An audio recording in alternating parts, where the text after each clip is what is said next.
Hi Kevin, thanks for joining us here today. We've been on a bit of a journey over the last how many years? I think we're just done six years like now.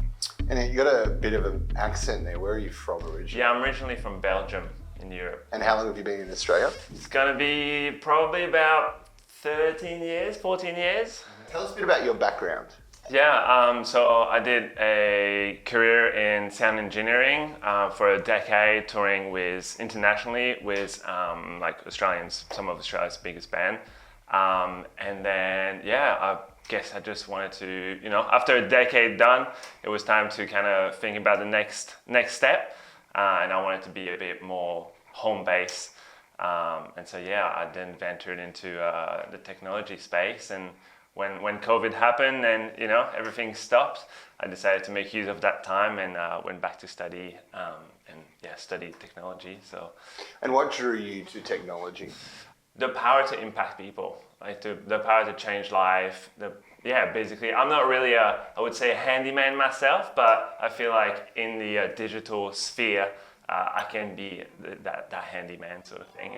And, building products and technologies and tools to make people's life better. So obviously you've been on this journey with your family also through Yes. COVID, and you've gone through a career transition. Yes. Where you were doing some really interesting things in sound engineering. You were traveling around the world with international bands, and then you've gone technology. That's going to be the thing.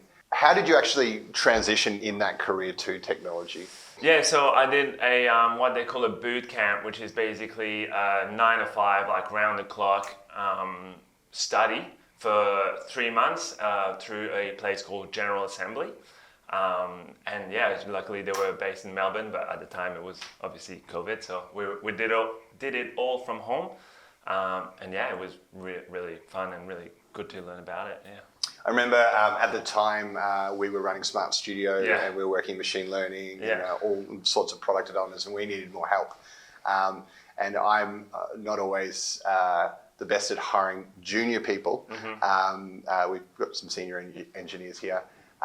And we put out an application, and I think we had 100 applications within a week. Wow.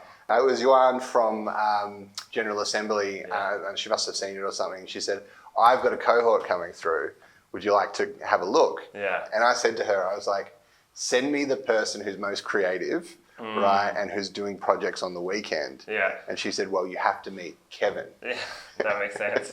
So why were you doing projects on the weekend? Did you become curious with this code? Yeah, because like if I was gonna do like a kind of a contracted career change, like I just basically wanted to learn as much as I can within the shortest amount of time, and then it was just fun. Like we know a few of us in the cohort kind of gathered around, bubbled up to the top, and it was really fun to kind of challenge each other and just go at it, and obviously like in the creative journey is quite fun as well. And do you like the creative element of software engineering? Yeah, I love it. Like it's so much fun being able to like create something from nothing is like exhilarating. Yeah. When I was engineering, I was like, I know you guys all joke about my engineering. I loved that I used to think about writing code as a blank canvas and the code being the paintbrush. Yes. And the ability to will into life things that were not before. Yeah. It's a set of tools to do that. And realistically, that's what I was looking for.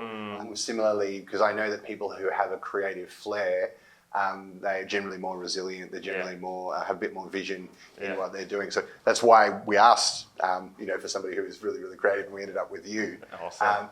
So you've done a lot of work for us over the last 6 years. What's one piece that you've done that makes you particularly proud? It's hard to choose one, but with a recency bias, I quite like the new scanner feature we brought out recently. That really allows people on the shop floor to get the data they need straight away. They don't have to crawl through Excel spreadsheets and things like that. I actually, I don't mean to interrupt, but I used the new scanner feature at WH Smith at the airport because obviously Mondelez is one of our customers. and it instantly worked, and I was getting a read on my mobile phone at WH Smith. Yeah, and it's exactly. And away, like it was so simple. You're at the airport, you're on your phone, boom, you can just have all that data right there. Why do you choose to work? Well, first of all, I have a great boss, but also the team is super nice, super fun, and really the project is very exciting because it does already impact a lot of people, and it's got the power to impact a lot more.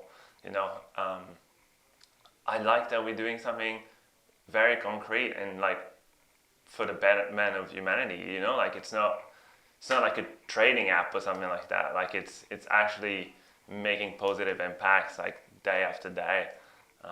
So yeah, that's why I work here, to create more impact. Love it. All right. Thank you so much. Thank you, Chris. Thank you.